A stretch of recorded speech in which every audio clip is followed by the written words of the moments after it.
मैं अपने प्रेस के साथियों का बहुत बहुत धन्यवाद देना चाहता हूं।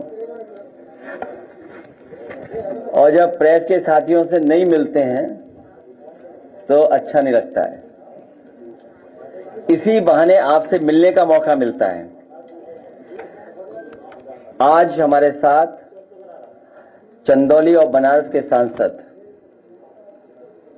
हमारे साथ हैं वीरेंद्र सिंह जी, समाजवादी पार्टी के जिलाध्यक्ष, समाजवादी पार्टी के कई साथी जो संगठन के हैं, चुनाव लड़े हैं, और हमारे महत्वपूर्ण कार्यकर्ता जो आज यहां पर आए। साथ में उनके दाल मंडी बहुत ही हिस्टोरिकल जगह रही है। उस बाजार के कुछ व्यापारी साथी आए हैं, लेकिन वो दुख और तकलीफ सभी जो व्यापारी हैं उनकी लेकर के आए हैं। जिस तरह से लगातार पिछले कई महीनों से, या यूं कहें कि कई साल से उनके ऊपर सरकार की तरफ से जो सरकार का फैसला, उसकी वजह से संकट आया है।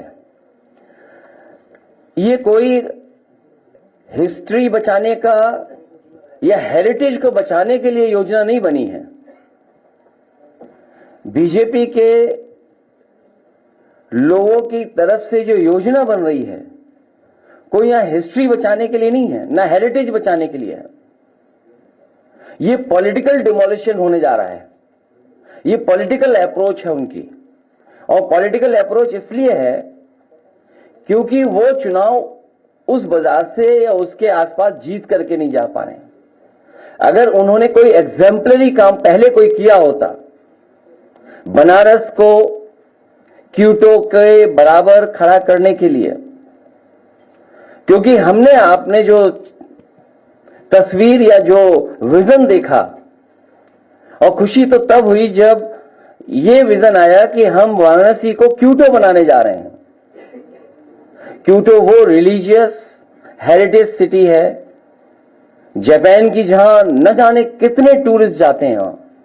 वहां की सफाई, वहां का पहुंचने का जो इंतजाम है, वहां की पार्किंग, वहां की फैसिलिटीज, वहां की और जो एमिनिटीज होती हैं, वो वर्ल्ड क्लास ही नहीं, वर्ल्ड क्लास से ऊपर के स्टैंडर्ड की हैं। तो जब ये बात कही गई कि वाराणसी को क्योटो बनाया जाएगा या क्योटो के तर्ज पर उसका विकास होगा, और मुझे याद है हम लोगों को भी भरोसा इसलिए आ गया क्योंकि उस समय के जो प्रधानमंत्री थे उनके साथ हमें भी भोजन करने का, खाना खाने का मौका मिला था, तो भरोसा और बढ़ गया। लेकिन इधर देख रहे हैं कि लोगों को परेशान किया जाए, कैसे किया जाए, तकलीफ कैसे पहुंचाई जाए, उनका कारोबार कैसे छीना जाए, उनको अपने डर से, अपने सरकार की ताकत से, सरकार के डर से कैसे डराया जाए जिससे वो अपनी मांग भी न मांग सकें। और अपने प्रोजेक्ट को पूरा करने के लिए, पॉलिटिकल प्रोजेक्ट के लिए, कोई डेवलपमेंट प्रोजेक्ट नहीं है, पॉलिटिकल प्रोजेक्ट को पूरा करने के लिए डिवाइड एंड रूल का रास्ता अपना रहे हैं कि ऐसा माहौल बना दो कि उन्हीं के बीच में मतभेद हो जाएं और कोई ना कोई एडवांटेज उठा ले। इसलिए हमारी मांग है कि ये पॉलिटिकल डिमोलिशन कंप्लीटली रुकना चाहिए। और दुनिया में तमाम देश हैं जहां पर वहां की सरकारों ने हेरिटेज, हिस्ट्री या अपने बाजार को संरक्षण कर करके जो आने वाले लोग हैं, कारोबार करने वाले लोग हैं, उनको सुविधाएं दी हैं। अगर इन्होंने न देखा हो वो इलाके, तो एक बार को हम सुझाव भी देना चाहते हैं। हालांकि हमारे मुख्यमंत्री जी सिंगापुर में स्पेन ढूंढ रहे थे, सिंगापुर में स्पेन। तो मैं कहूंगा कि दुनिया की जो टूरिस्ट सिटीज हैं, किस तरीके से उन्होंने अपनी गलियों को संरक्षण रखा। 2 लोग जा सकते हैं, पूरा बाजार है, दुकानें हैं, 2 लोगों की चलने की रास्ता है, तब भी उन्होंने उसको डिमोलिश नहीं किया। वही हेरिटेज का संरक्षण किया, क्योंकि विरासत में क्या मिल रहा है, हम पुरानी पीढ़ी से क्या सीख रहे हैं, क्या मिल रहा है आपको? यहां बहुत सारे कारोबारी जो हमारे पास एक दो हैं, जो वो कह रहे हैं कि दादा परदादा से उनकी दुकान है, कई वर्षों से वो दुकान में काम कर रहे हैं और कोई बहुत बड़ा कारोबार नहीं कर रहे हैं। मुझे याद है किसी साथी ने यह भी बताया कि पुरानी जो दुकानें हमारी थीं, उस समय सरकार ने जो आश्वासन दिया था कि उनके लिए रास्ता दिया जाएगा, लेकिन रास्ता नहीं दिया गया इससे पहले जो जहां डिमोलिशन हुआ था। इसलिए भाजपा दाल मंडी वालों को दाल की तरह दले नहीं। दाल मंडी वाले हमारे कारोबारी व्यापारियों को उन्हें सम्मान दे, उनका संरक्षण दे। आप मुआवजे में दूसरी दुकान तो दे सकते हैं, लेकिन बाजार कैसे दोगे आप? और जो लोग तैयार ही नहीं है तो आप उनको जबरदस्ती क्यों छीनना चाहते हैं? आप दुकान दे दोगे, ग्राहक कैसे दोगे?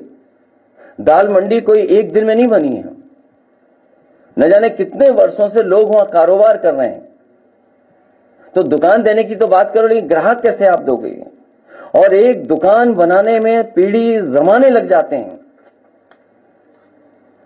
एक दुकान को जमाने में जमाने लग जाते हैं और ये चाहते हैं उसको तोड़ करके हटा दें, और एक पल में ये तोड़ना चाहते हैं। और सबसे बड़ी बात तो यह है कि भाजपाई जो नेगेटिव है, नकारात्मक है,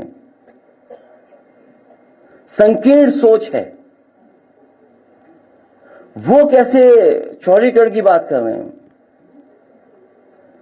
चौड़ीकरण भाजपा की संकीर्ण सियासत की साजिश है। ये साजिश कर रही है, ये चौड़ीकरण जो कर रही है, ये भाजपा की संकीर्ण सियासत की साजिश है। ये एक विरोधाभास भी है, क्योंकि संकीर्ण बहुत नकारात्मक सोच वाले वो चौड़ा करने की बात कर रहे हैं। किसी की जीविका छीनने का अधिकार कब से मिल गया इनको? और भाजपा वाले अपनी ताकत का इजहार करना चाहते हैं अधिकारियों के माध्यम से। ये जो जीत या जो ये अधिकारियों के माध्यम से दबाव बनाना या मैसेज देना, डराना धमकाना, ये कितने दिन चलेगा? आज हम और आप लोग बैठे हैं तो और दिन कम हो गए हैं। पहले बैठे थे तो न जाने कितने दिन थे, 20-25 दिन और कम हो गए, तो हर दिन कम हो रहा है। और इन्होंने कोई ऐसा एग्जाम्पलरी काम किया हो तो बताएं। समाजवादी सरकार में मॉल बना था लखनऊ में, वो बेच दिया इन्होंने। ये तो बेचने वाले लोग हैं, कहीं ऐसा तो नहीं कि ये बड़े बड़े लोगों से मिलकर के कोई बहुत बड़ी साजिश कर रहे हो। वाराणसी जैसी नदी को साफ रख करके और वाराणसी का ट्रैफिक कैसे कम हो, उसके लिए जो रिवर फ्रंट की तैयारी थी वो भी इन्होंने रोक दी। अब कभी कभी सोचते हैं कि कुछ लोग तस्वीरें चलाते हैं कि वरुणा नदी पर हम ये डेवलपमेंट करने जा रहे हैं, जबकि जो प्रोजेक्ट उस समय बना था उससे वरुणा नदी साफ भी हो गई होती, लोगों को आने जाने का रास्ता मिल जाता, पार्किंग की जगह मिल जाती। और मुझे खुशी इस बात की, आज दोबारा बात दोहरा रहा हूं मैं, विधानसभा में मैंने दोहराई थी बात और लोकसभा में मैंने ये बात कही, कई मौकों पर कहा मैंने कि आज जो मेट्रो जितनी भी चल रही है यूपी में, आपकी लखनऊ की मेट्रो समाजवादी की देन है, कानपुर की मेट्रो समाजवादी की देन है, नोएडा से ग्रेटर नोएडा जोड़ने वाली मेट्रो समाजवादी पार्टी की देन है, नोएडा को दिल्ली से जोड़ने के लिए मेट्रो समाजवादी पार्टी की देन है, आगरा की मेट्रो समाजवादी की देन है। और वहीं क्योंकि प्रधानमंत्री जी की कॉन्स्टिट्यूंसी में भी मेट्रो बन जाए, मेट्रो हो, इसलिए उस समय समाजवादी सरकार में पूरी डीपीआर बना करके और बजट 50 करोड़ दे करके हम लोग गए थे। और अगर समाजवादी सरकार बन गई होती तो वाराणसी में भी मेट्रो होती, और मेट्रो बनने के बाद आपको किसी भी गरीब की दुकान या इस तरह का डेमोलिशन का फैसला नहीं लेना पड़ता। अगर कोई बनारस में रोका है मेट्रो को, उस डेवलपमेंट को किसी ने रोका है, तो वो भारतीय जनता पार्टी है। जो ये परेशान किया जा रहा है दाल मंडी में, वो केवल अपना वोट सीधा करने के लिए। और अगर इनकी कोई तैयारी होती कि हम दाल मंडी को किस लेवल तक ले जाएंगे डेवलपमेंट, तो कम से कम किसी बड़ी संस्था से इस तरीके से स्टडी कराई होती। हालांकि ये दूसरे शहर की स्टडी है। बहुत कोई पत्रकार साथी अगर बहुत समझदार हो, हालांकि सब समझदार हैं, ये पन्ने पलट करके देख सकता है कि अगर एक प्रोजेक्ट के लिए कितनी डिटेल्ड स्टडी होती है। एक अगर प्रोजेक्ट शुरू करना हो तो कितनी डिटेल्ड स्टडी होती है उसकी। ये केवल मैं उदाहरण के लिए दिखा रहा हूं। और कितनी डिटेल्ड स्टडी है सोचिए, केवल छोटे से इलाके के लिए। नक्शे हैं, क्या होना है, कैसे होना है, कितना फंड्स क्या है। यहां तो केवल कोई तैयारी नहीं है, बस सड़क चौड़ी करनी है। नहीं, वो इसलिए बुरा लग जाएगा बीजेपी को, इसलिए बताना नहीं चाहता हूं।